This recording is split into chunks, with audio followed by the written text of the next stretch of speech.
Baik, Assalamualaikum warahmatullahi wabarakatuh. Di sini kelompok kami akan mempresentasikan tentang tugas ujian tengah semester yang telah diberikan oleh Bapak Yaris, yang dimana kita mengangkat sebuah tema yang berjudul implementasi restoratif justice sebagai upaya perlindungan anak yang berhadapan dengan hukum di Indonesia. Untuk kali ini dengan saya Umu Syaifi Alfia dengan NIM 158. Saya Faisal Agra, NIM 133. Saya Dinda Octaviana Putri dengan NIM 144. Saya Nikadek Dinar Wulan Pratiwi dengan NIM akhir 167. Baik, untuk selanjutnya akan dipresentasikan oleh teman saya. Baik, saya mulai. Pada kesempatan kali ini, saya akan mempresentasikan artikel ilmiah yang berjudul Implementasi Restoratif Justice sebagai upaya perlindungan anak yang berhadapan dengan hukum di Indonesia. Topik ini sangat penting saya rasa karena dalam praktiknya banyak sekali anak yang terlibat tindak pidana yang diproses seperti pelaku seorang dewasa yang mana anak ini seharusnya memiliki kondisi psikologis dan masa depan yang masih harus dilindungi. Oleh karena itu, restoratif justice hadir sebagai solusi yang lebih manusiawi dengan mengutamakan pemulihan dan pembinaan dibandingkan penghukuman. Oke, bisa next slide.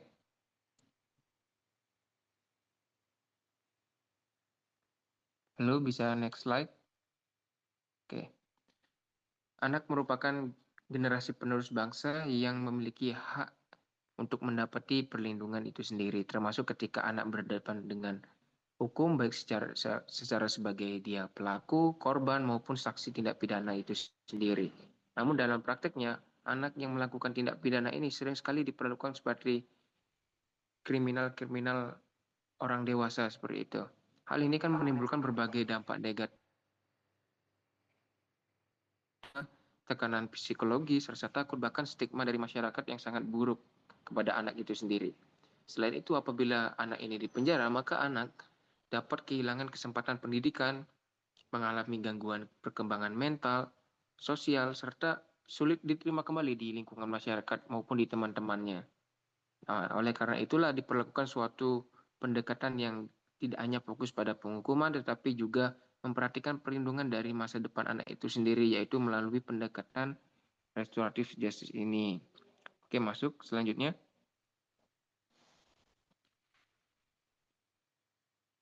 Oke, kita masuk ke rumusan masalah. Dalam penelitian ini terdapat ada 3 rumusan masalah utama. Yang pertama, bagaimana implementasi restoratif justice dalam sistem peradilan pidana anak di Indonesia. Kedua, apa aja hambatan yang dihadapi dalam penerapan restoratif justice terhadap anak yang berhadapan dengan hukum. Dan ketiga, bagaimana efektivitas diversi sebagai bentuk perlindungan hukum terhadap anak. Rumusan masalah ini bertujuan untuk mengetahui apakah restoratif justice ini sudah berjalan sesuai tujuan dalam memberikan perlindungan kepada anak ataupun tidak, seperti itu. Oke, mungkin dilanjutkan oleh teman saya.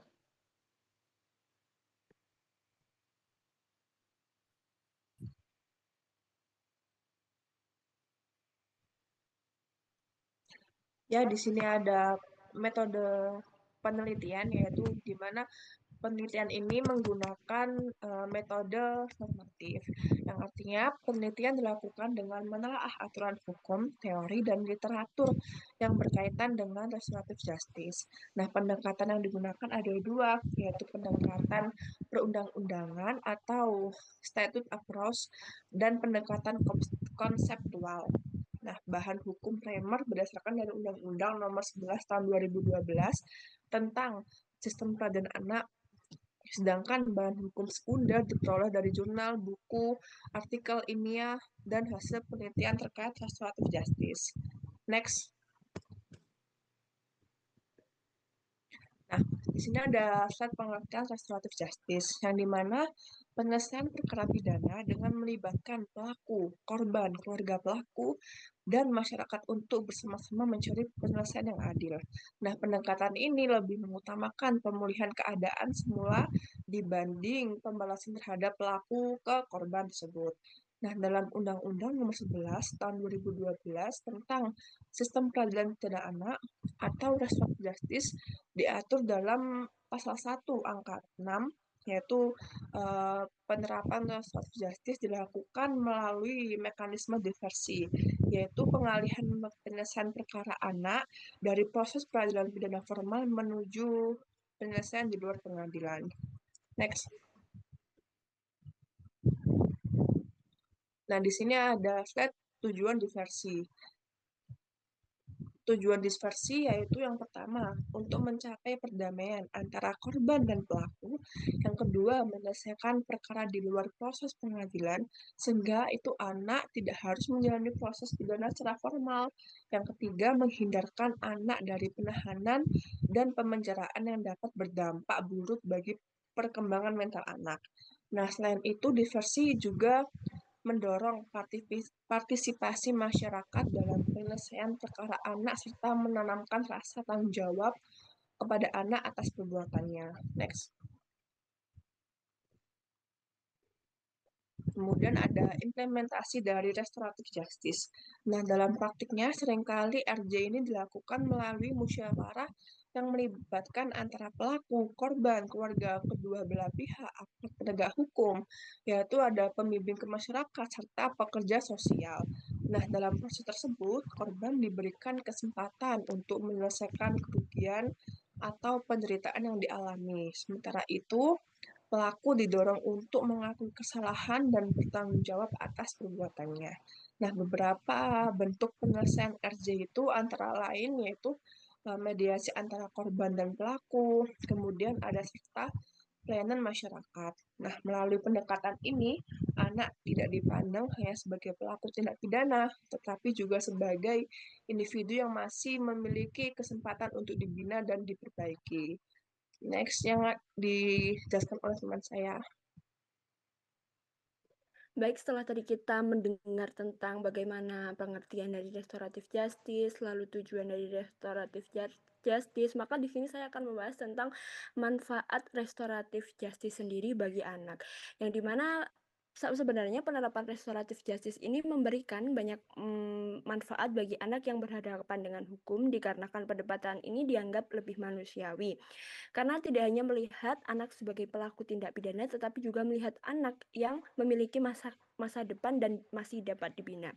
Lalu dalam proses pidana formal sendiri, anak sering, seperti yang dikatakan oleh teman saya tadi, anak sering mengalami tekanan mental, rasa takut, trauma, bahkan kehilangan rasa percaya diri. Sehingga kondisi-kondisi inilah yang mempengaruhi perkembangan psikologis anak dalam jangka panjang. Oleh karena itu, adanya restoratif justice sebagai upaya untuk mengurangi dampak negatif tersebut dengan cara mengutamakan pendekatan dialog, pembinaan, dan pemulihan.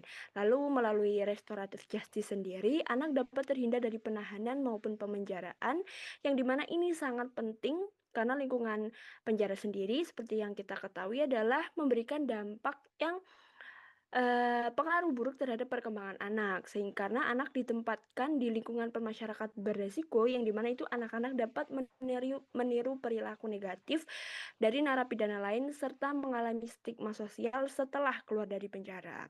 Nah, selain itu juga RJ juga memberikan kesempatan kepada anak untuk tetap melanjutkan pendidikan dan menjalani kehidupan sosial secara normal, sehingga anak tidak kehilangan haknya untuk belajar, bermain, berkembang seperti anak-anak pada umumnya. Sehingga pendekatan ini juga dapat membantu memahami kesalahan yang telah dilakukan dan menanamkan rasa tanggung jawab atas perbuatannya. Anak didorong untuk minta maaf, memberikan kerugian, lalu dan tidak mengulangi perbuatan di kemudian hari. Sehingga manfaat lainnya adalah membantu proses anak melakukan reintegrasi sosial anak ke dalam masyarakat, sehingga anak diberikan kesempatan untuk diterima kembali di dalam lingkungan masyarakat tanpa mendapatkan label atau stigma sebagai penjahat. Dengan demikian, restoratif justice tidak hanya menyelesaikan perkara hukum, tetapi juga membantu membangun masa depan anak dengan anak agar menjadi pribadi yang lebih baik. Oleh karena itu, EG sendiri merupakan salah satu bentuk perlindungan hukum yang sangat penting bagi anak, karena tujuan utamanya adalah bukan menghukum tetapi membina dan memulihkannya. Lalu perlindungan terhadap korban sendiri, restoratif justice juga tidak hanya diberikan kepada pelaku anak, tetapi juga dapat diberikan kepada korban. Hal ini menjadi salah satu kelebihan dari restoratif justice dibandingkan proses pidana formal yang terkadang lebih fokus pada penghukuman pelaku. Karena melalui restoratif justice sendiri, korban diberikan kesempatan untuk menyampaikan secara langsung tentang kerugiannya, penderitaannya, maupun dampak dan akibat dari tindak pidana tersebut, sehingga korban dapat menyampaikan perasaannya tentang bagaimana rasa kecewanya maupun harapannya kepada pelaku dalam proses musyawarah itu tadi atau mediasi itu tadi. Sehingga pendekatan ini memberikan ruang bagi korban untuk memperoleh rasa keadilan dan pemulihan secara nyata. Dalam beberapa kasus, korban tidak hanya membutuhkan hukuman bagi pelaku, tetapi juga membutuhkan tentang bagaimana sih penjelasan tentang apa yang kamu lakukan kepada saya, tetapi permintaan maaf dan juga bentuk dari tanggung jawab atas apa yang pelaku lakukan kepada korban. Lalu RJ sendiri juga memungkinkan adanya pemberian restitusi atau ganti rugi sebagai bentuk pemulihan terhadap korban, sehingga bentuk pemulihan tersebut juga dapat berupa penggantian kerugian, habis itu ada pelayanan sosial maupun tindakan lain yang disepakati bersama-sama dalam proses diversi. Dengan adanya komunikasi juga antara pelaku dan korban secara langsung, maka restoratif justice itu juga membantu memperbaiki hubungan sosial yang rusak akibat tindak pidana yang telah dilakukan oleh si pelaku, sehingga proses ini dapat memberikan pengurangan rasa dendam dari milik korban. Namun demikian juga, restoratif justice juga harus memperhatikan beberapa hal, yakni tentang hak dan persetujuan korban. Karena jika korban tidak bersedia berdamai atau merasa belum siap untuk berdamai dan mereka merasa tidak mendapatkan keadilan, maka proses diversi itu tidak dapat dipaksakan. Oleh karena itu, restoratif justice itu berusaha menciptakan keseimbangan antara pelaku, anak, dan hak korban. Pendekatan ini tidak hanya bertujuan untuk menyelesaikan perkara hukum, tetapi juga memulihkan tentang bagaimana keadaan sosial milik korban dan pelaku. Lalu tentang bagaimana sih dan apa saja hambatan-hambatan yang sering ditemukan pada saat penerapan restoratif justice ini. Yang pertama yakni masih kurangnya pemahaman aparat penegak hukum mengenai apa sih itu restoratif justice dan diversi, karena dalam praktiknya masih ada beberapa aparat yang lebih memilih untuk menyelesaikan secara pidana, yang dimana ini merupakan pola pikir bahwa tindak pidana harus diselesaikan dengan penghukuman atau penjara. Lalu minimnya fasilitas dan sumber daya manusia, karena tidak semua manusia itu menjadi apa yang dilakukan oleh pelaku itu tidak menjadi sesuatu hal yang penting, sehingga jumlah pembimbing kemasyarakatan, lalu pekerja sosial dan tenaga pendamping anak di Indonesia itu masih sangat terbatas, khususnya di daerah-daerah tertentu, karena padahal mereka itu sendiri memiliki peran penting dalam mendampingi anak selama proses diversi berlangsung. Lalu tidak hanya itu, fasilitas dan sarana pendukung juga masih minim dikarenakan di beberapa wilayah belum tersedia ruang mediasi atau fasilitas yang memadai untuk melaksanakan restoratif justice secara nyaman dan aman bagi anak maupun korban. Koordinasi antar lembaga penegak hukum sendiri juga terkadang belum berjalan secara optimal, baik polisi, jaksa, pengadilan maupun Bapas dan lembaga pelindungan anak, yang mereka seharusnya bekerja secara terpadu agar proses diversi atau restoratif justice tersebut dapat dilakukan secara maksimal.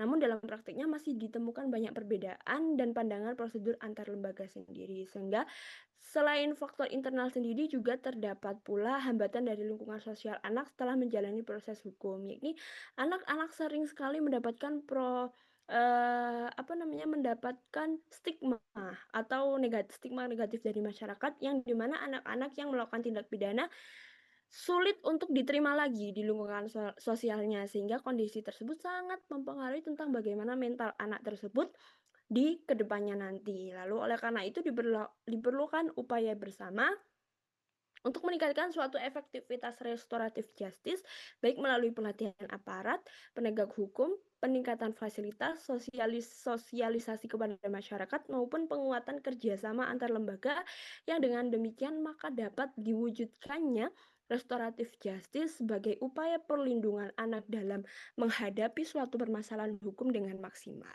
Baik, untuk selanjutnya akan dijelaskan oleh teman saya. Baik, berikutnya yaitu upaya peningkatan efektivitas. Untuk meningkatkan efektivitas restoratif justice, diperlukan beberapa upaya penting. Yang pertama, pemerintah perlu meningkatkan pelatihan dan pemahaman aparat penegak hukum mengenai sistem peradilan pidana anak. Yang kedua, perlu adanya sosialisasi kepada masyarakat mengenai pentingnya restoratif justice agar masyarakat dapat mendukung proses pemulihan anak.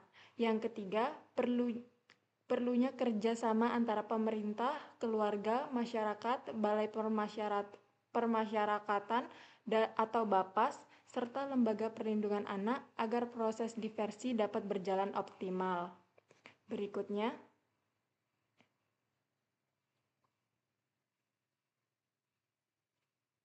Berikutnya yaitu kesimpulan. Berdasarkan pembahasan yang telah dijelaskan tadi, dapat disimpulkan bahwa restoratif justice ini merupakan langkah penting dalam memberikan perlindungan kepada anak yang berhadapan dengan hukum. Pendekatan ini lebih mengutamakan pemulihan dibandingkan penghukuman, sehingga anak tetap memiliki kesempatan untuk memperbaiki diri dan melanjutkan masa depannya. Melalui diversi, anak dapat terhindar dari stigma sosial, tekanan psikologis, dan dampak buruk pidana formal. Namun, keberhasilan restoratif justice ini memerlukan dukungan dari aparat penegak hukum, pemerintah, keluarga, dan masyarakat agar penerapannya dapat berjalan maksimal. Selanjutnya yaitu penutup. Demikian presentasi yang bisa kami sampaikan mengenai implementasi restoratif justice sebagai upaya perlindungan anak yang berhadapan langsung dengan hukum di Indonesia. Semoga materi ini dapat menambah pemahaman kita semua mengenai pentingnya pendekatan yang lebih manusiawi dalam sistem peradilan pidana anak.